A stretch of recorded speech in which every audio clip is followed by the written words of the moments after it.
Middle east में चल रहा तनाव अब एक ऐसे मोड़ पर पहुंच गया है जहां हर बड़ा देश बेहद सोच समझकर कदम उठा रहा है। इस पूरे घटनाक्रम में हाल ही में एक बड़ा मोड़ तब आया जब राष्ट्रपति डोनाल्ड ट्रंप ने ईरान को कड़ा अल्टीमेटम दे दिया। उन्होंने साफ कहा कि अगले 48 घंटे के भीतर स्ट्रेट ऑफ हॉर्मूज को पूरी तरह नहीं खोला गया तो अमेरिका कड़ी सैन्य कार्रवाई कर सकता है। ये कोई पहला मौका नहीं है जब अमेरिका इस तरह के बयानात सामने ला रहा है या इस तरह की धमकियां दे रहा है।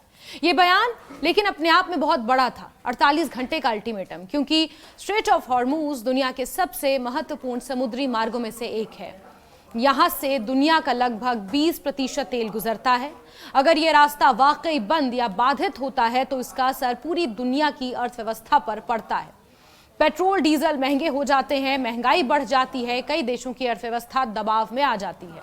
लेकिन इस पूरे मामले में सबसे दिलचस्प और अहम बात यह रही कि अमेरिका के सबसे करीबी सहयोगियों में से एक यूनाइटेड किंगडम्स ने इस बार खुलकर दूरी बना ली। ब्रिटेन ने साफ शब्दों में कहा कि वो इस युद्ध में शामिल नहीं होगा और उसे इसमें घसीटा नहीं जाना चाहिए, ठीक उसी तरह जिस तरह नाटो देशों ने अमेरिका की खुले तौर पर मदद करने से इनकार कर दिया था। ये बयान बताता है कि पश्चिमी देशों के बीच भी इस मुद्दे पर एकजुटता पूरी तरह नहीं है। ब्रिटेन के कैबिनेट मंत्री स्टीव रीड ने एक इंटरव्यू में यह साफ किया कि उनका देश सैन्य टकराव का हिस्सा बनने के बजाय तनाव कम करने पर ध्यान देना चाहता है।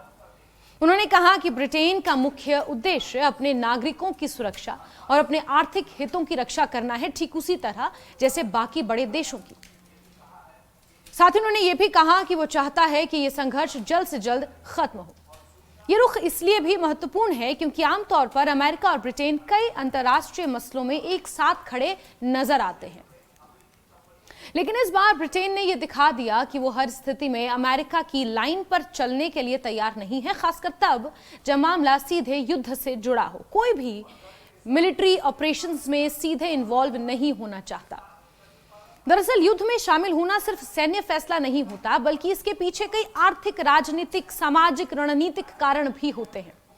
अगर ब्रिटेन इस युद्ध में उतरता तो उसे अपने संसाधनों का बड़ा हिस्सा खर्च करना पड़ता।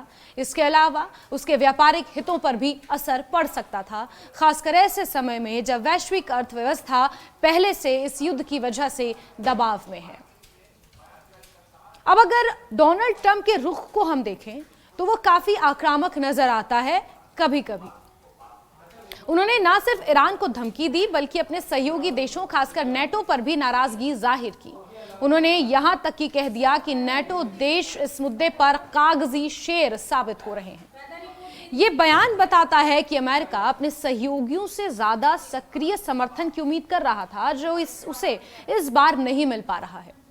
ट्रंप का मानना है कि अगर ईरान को रोकना है तो इसके लिए सभी सहयोगी देशों को मिलकर कड़ा रुख अपनाना होगा, लेकिन बाकी देश इस मामले में ज्यादा सतर्कता बरत रहे हैं। यानी अमेरिका के साथ सीधे तौर पर कोई भी खड़ा नजर नहीं आ रहा है।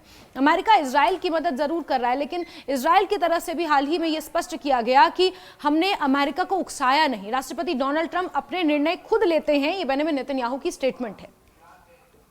ब्रिटेन की प्रतिक्रिया भी इस मामले में काफी कूटनीतिक रही है।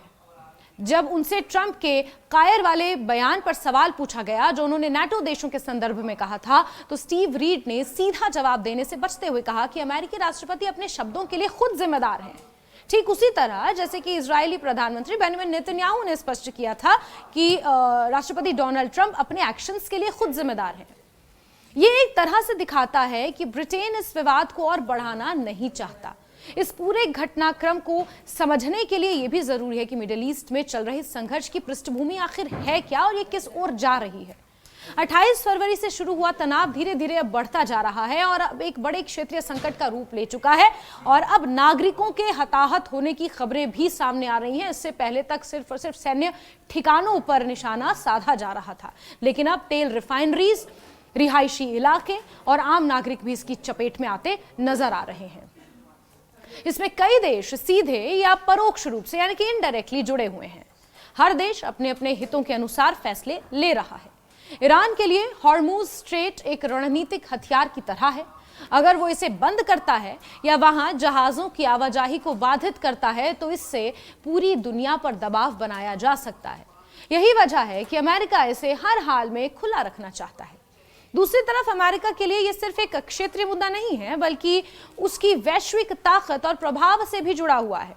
अगर वो इस मामले से पीछे हटता है तो इससे उसकी छवि कमजोर पड़ सकती है, जो महाशक्ति के रूप में अमेरिका को दिखाया जाता है। अगर अमेरिका खुद ही अपने पांव पीछे खींच लेता है, सरेंडर कर देता है, तो जाहिर सी बात है अमेरिका की जो छवि इतने सालों में अमेरिका ने गढ़ी है उस पर सीधा असर पड़ेगा। इसलिए वो कड़ा रुख अपनाकर ये दिखाना चाहता है कि वो अपने हितों की रक्षा के लिए किसी भी हद तक जा सकता है। लेकिन हर देश की सोच एक जैसी नहीं होती। यूनाइटेड किंगडम्स जैसे देश ये मानते हैं कि युद्ध से ज्यादा नुकसान होता है और इसका असर लंबे समय तक रहता है।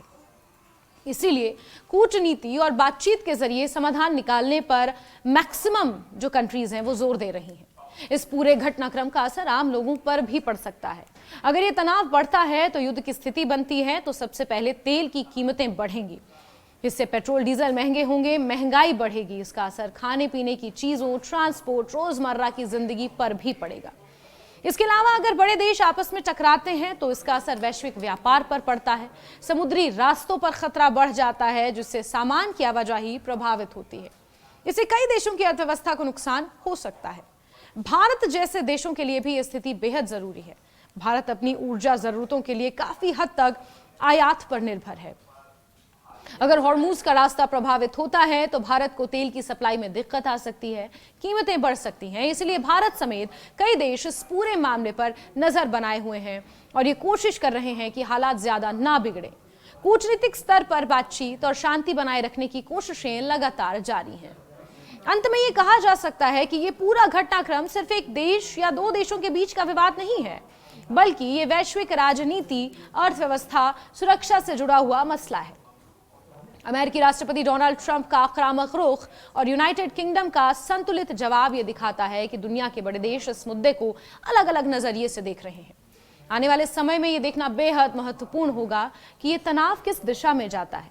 क्या अमेरिका अपनी धमकी को अमल में लाता है या फिर कूटनीतिक रास्ते से समाधान निकाला जाता है। लेकिन फिलहाल इतना साफ है कि दुनिया एक बेहद नाजुक दौर से गुजर रही है, जहां हर फैसला दूरगामी असर डाल सकता है।